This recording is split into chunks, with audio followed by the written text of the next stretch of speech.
The NTSB holding a press conference right now in Northern California.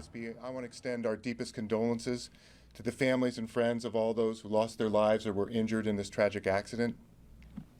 And this evening, I'm actually going to talk about three specific areas of actions that have been going on today. Before I begin those three areas, I'm going to outline information from an organizational meeting that happened last night. At that meeting, parties to this investigation were identified. These are individual organizations that can provide technical information to assist the NTSB in collecting technical and factual information for the investigation.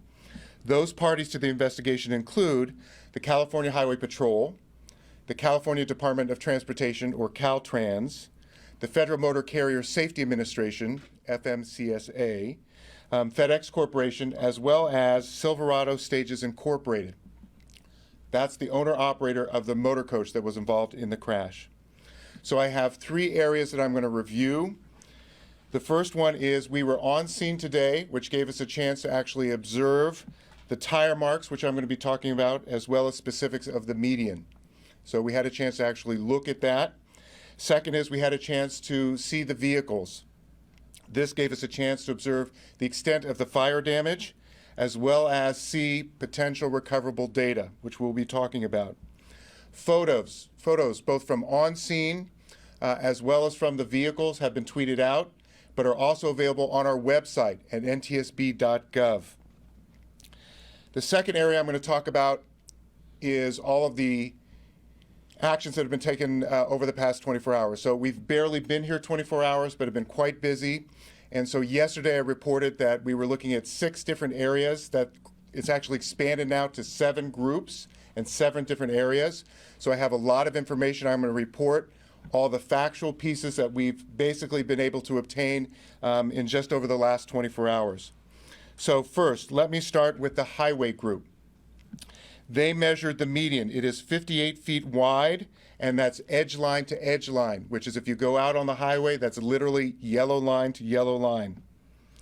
As we discussed previously, anything over 50 feet wide for median means that barriers are an option. So that's one of the areas we'll be looking at, is the decision-making behind a decision to not have barriers on this particular area of the highway.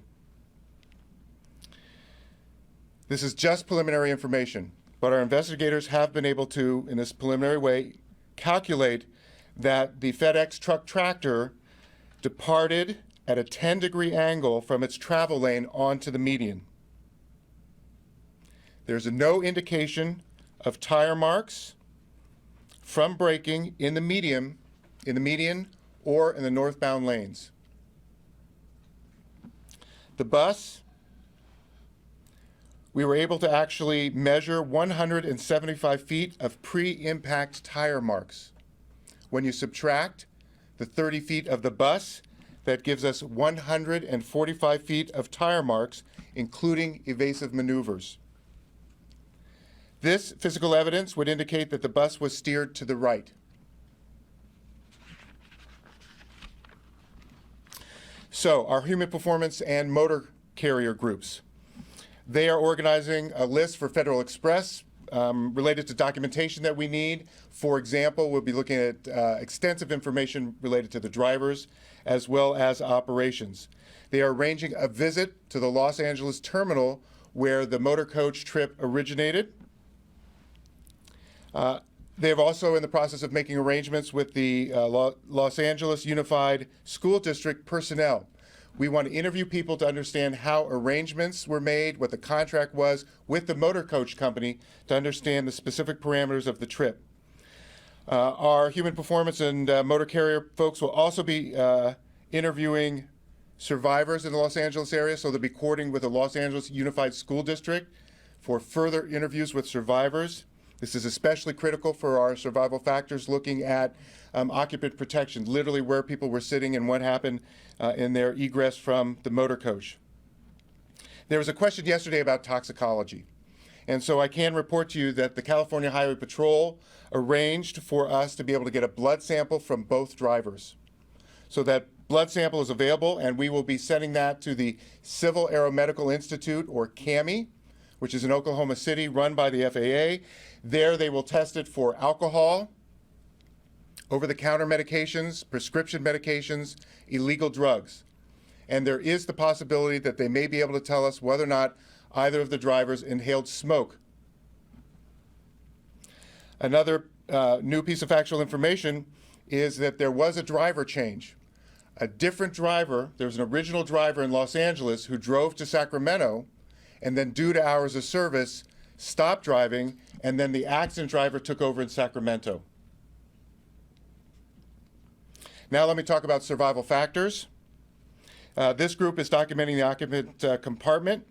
They're examining all of the emergency exits, and we now know there was one door and multiple windows, and all of those are going to be examined in detail.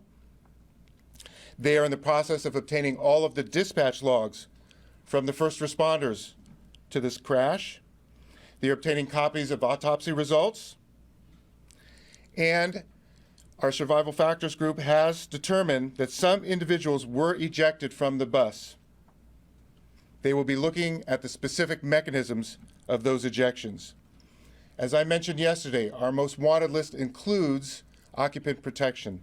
So clearly one of the issues we're going to be looking at is whether or not seatbelts would have made a difference in these folks being ejected from the motor coach. Related to the vehicles, the initial inspection of the mechanical condition of the vehicles has already started.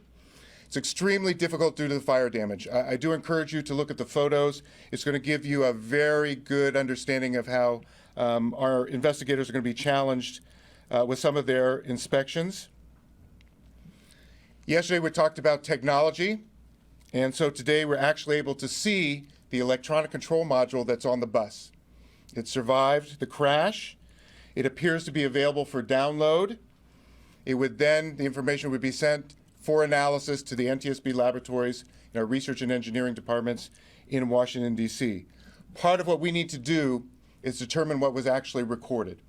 And so we'll talk about how new this bus is in just a moment, but what you need to know is the electronic control module has a lot of capability, but at the time of purchase, the owner-operator gets to actually choose how much that control module is going to record. So while it has a lot of capability, we don't actually know what could be on there. The FedEx truck tractor. The NTSB speaking at a news conference in Northern California about the deadly bus and truck crash, and some new information coming out saying there was no indication that the truck braked just before the moment of impact, but there is evidence that the bus driver slammed on the brakes, skidded for some time, and that the bus swerved to avoid that accident. So we'll continue to get more information. You can follow the news conference live right now on CBSLA.com.